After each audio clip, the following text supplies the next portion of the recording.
This is In the News in VOA Special English. President Bush told the American people this week that he plans to send more troops to Iraq. He called the situation there unacceptable and added, "Where mistakes have been made, the responsibility rests with me." The president spoke Wednesday night from the White House. Mr. Bush said, "Past efforts to secure Baghdad failed for two main reasons. First, there were not enough Iraqi and American troops to secure areas that had been cleared.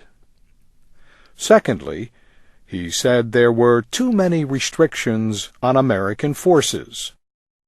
Under the new plan, more than 20,000 American troops will join the roughly 130,000 already in the war. Most will go to Baghdad to help Iraqi forces. Others will go to the most violent area outside the capital, Anbar province in the west. The president called Anbar the home base for al-Qaeda in Iraq. His New Way Forward plan also calls for more than $1 billion in additional economic aid for Iraq. Mr. Bush has been under pressure to bring American troops home. He says an increase is needed first to prevent the collapse of the democratically elected Iraqi government. But the newspaper USA Today, for example, found that just 12% of the American people support sending more troops. President Bush said the Iraqi government will deploy Iraqi army and national police across Baghdad to support local police. He said he has made it clear to Iraqi leaders that America's presence in Iraq is not open-ended. If the Iraqi government does not follow through on its promises, he said, it will lose the support of the American people. He expressed the belief that victory is still possible in the sense of a democratic Iraq that would serve as an example for the Arab world. He said, succeeding in Iraq also requires defending its territory.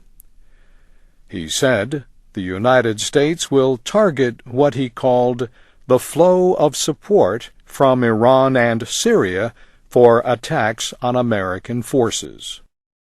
President Bush said, "American military commanders believe his plan can work."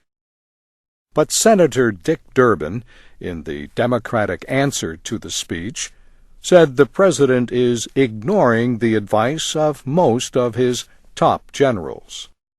The war was a major cause of the Republican loss of Congress in the November elections.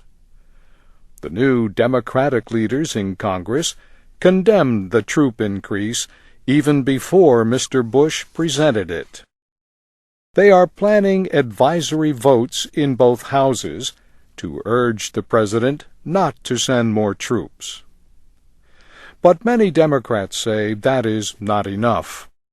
Some Republicans are also against the plan. Separately, Defense Secretary Robert Gates announced a plan to increase the Army and Marine Corps by 92,000 troops. The increase over 5 years requires congressional approval. He also announced that some part-time forces will be called to duty for a second time before the usual 5-year waiting period.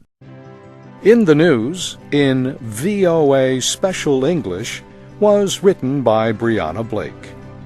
I'm Bob Doty.